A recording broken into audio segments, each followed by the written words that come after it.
Welcome into Week 8 of Football Frenzy Plus, brought to you by McCloskey Kessler. I am Eric Raver. He is Josh Reisick, and it was an interesting week as we get later into the season. That means some games are just going to have a lot of conference implications, and we had two tonight. We had one game in the Nick 10, but we had that in Football Frenzy. We'll also have it in just a little bit, but now we got to get to the Big Northern, Josh, where you were out at a huge game out in Dixon. Yeah, I would just describe it as one of the most electric games in the Big Northern this season thus far. Because obviously both these teams 7-0 going into the game. And whoever wins this game is officially in the driver's seat of the Big Northern, has the best shot at taking away the Big Northern title if they can win out in Week 9 next week. But man, it was a crazy game, crazy atmosphere too, as Dixon has not beat the Byron Tigers since 2014.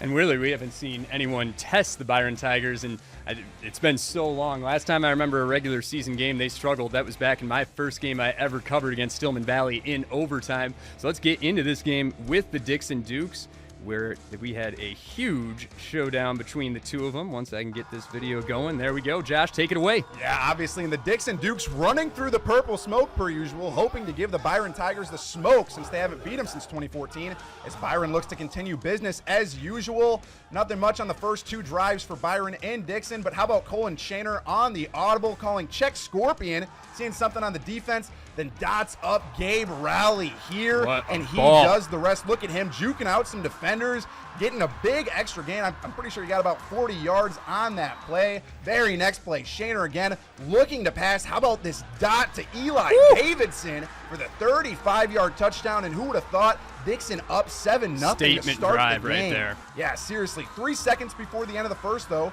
Dixon kicking the ball off.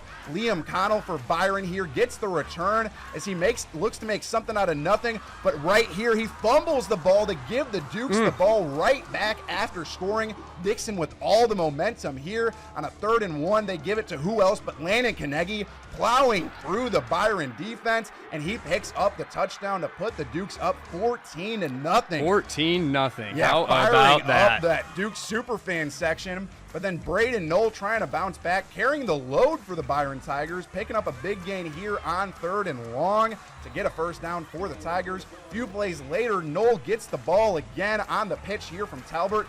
Big time carry, juking out some defenders, but the refs call a block in the back. And you see Coach Boyer here in the background really upset with the performance right now and the refs.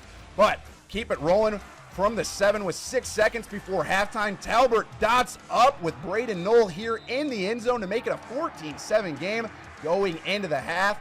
But the Tigers are all business as usual in the second half as Jeff Boyer goes for 2 with 16 seconds left of the game to beat the Dukes 29-28.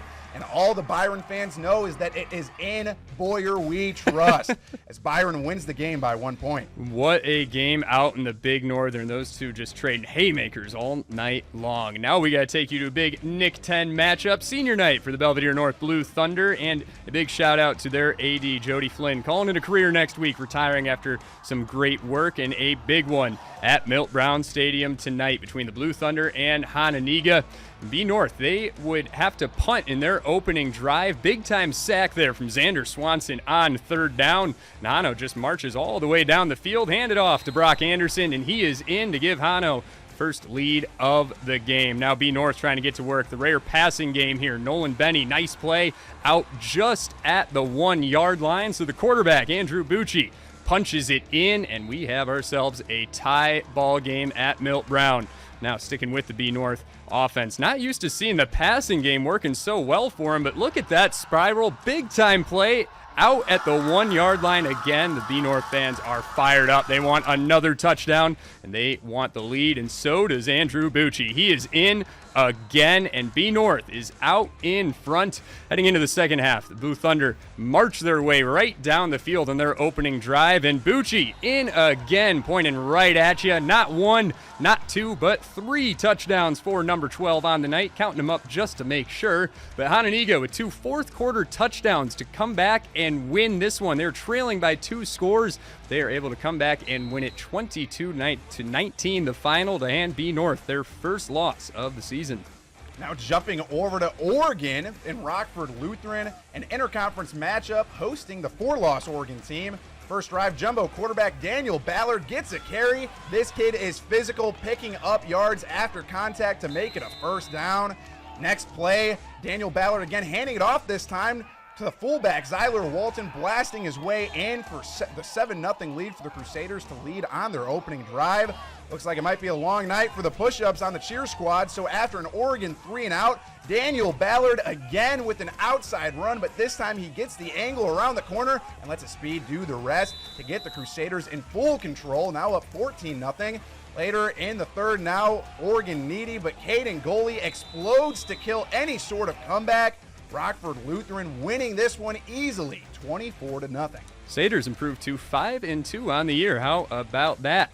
Now the Cardinals Stillman Valley trying to make it a 3-game win streak as they welcome in Winnebago. Stillman Valley at the 1-yard line. We will start right there, and that is all Brock needs to find the end zone. Cards up 7-0. Brock needs getting them on the board. The Indians don't take long to respond. First play after the kickoff, Mitchell Cunningham turns on the afterburners, and that is a 67-yard house call, and just like that, we are all tied up at 7 in the first. Later in the quarter, Michael Orlando looking to punch this one in from 3 yards out, and the Cardinals go up 13-7. He's in the end zone. Winnebago gives it their all in this one, but it's the Cardinals soaring away with the win, 49-14, the final out in Cardinal country.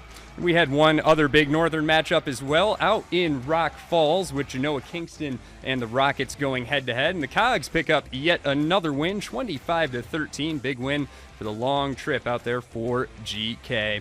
And coming up after the break, we are going to take you to some flag football between the Guilford Vikings and Lane Tech. The G-Vikes just one win away from punching their tickets to the state semifinals. We'll let you know how they did and bring you to some 8-man football. That's all coming up right after the break.